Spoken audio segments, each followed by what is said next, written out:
Hi everyone, Rainbow17 here, and today is a very special day. It's the 79th anniversary of the Railway series, which was published on the 12th of May 1945, and today I prepared a special video of one of the Railway series books, and I hope you enjoy. So sit back, relax, and enjoy the show. Grandpuff. Once upon a time, 3 little engines lived in their own little shed on their own little railway. Duke was brown, Falcon blue, and Stuart green. Duke was the oldest. He had been the first engine on the line and named after the Duke of Sodor.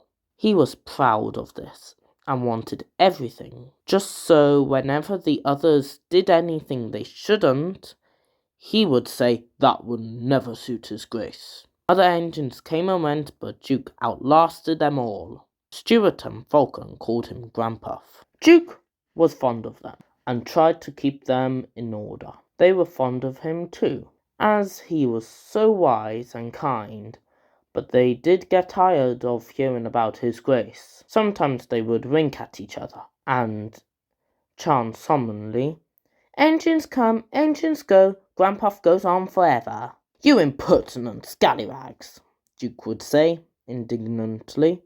"Whatever you young engines coming to nowadays?" "Never mind, Grandpuff, we're only young once." "Oh, you better mind, unless you want to end up like number 2.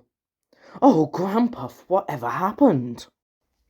"Number 2, said Duke, "was an American, and very cocky. He rode roughly and often came off the rails. I warned him to be careful." "Listen, bud," he drawled.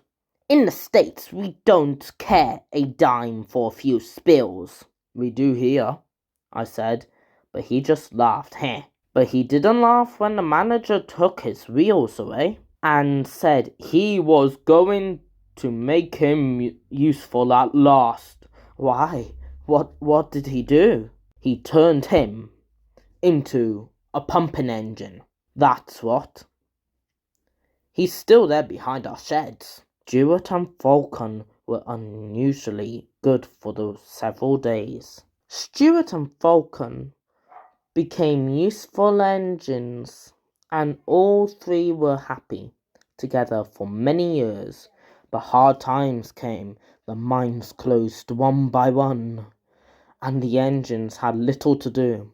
At last, their line would close, and people came to buy the engines. "We'll take Stuart and Falcon," they said. But no one wanted Duke. They thought of him too old. "Cheer up, Grandpuff," called Stuart as they went away. "We'll find a nice railway, and then you can come and keep us in order." They all laughed bravely. Not one of them thought it would ever come. Duke's driver and fireman oiled and greased him. They sheeted him snugly and said goodbye. They had to go away and find work. Duke was all alone, locked up in the shed. "Where's his grace?" he wondered. "It's not like him to forget me." But his grace has been killed in the war, and the new Duke, a boy, hadn't heard of his little engine. "Oh well," said Duke to himself, "I'll go to sleep. It helped pass the time." Years passed. Winter torrents washed soil from the hills over the sheds. Trees and bushes grew around. You wouldn't have known a shed was there, let alone a little engine asleep inside it. Have you guessed about Stuart and Falcon?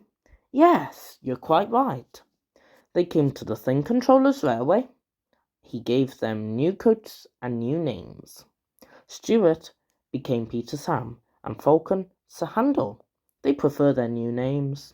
That was a long time ago, but they never forget Grandpuff, and often talk about him when alone. They were excited to hear the Duke was coming to the Scarlowy Railway on Scarlowy and Reneus's 100th birthday. but most disappointed with the Duke, who actually came, for he was only a man. But we must say no more, or we spoil the next story.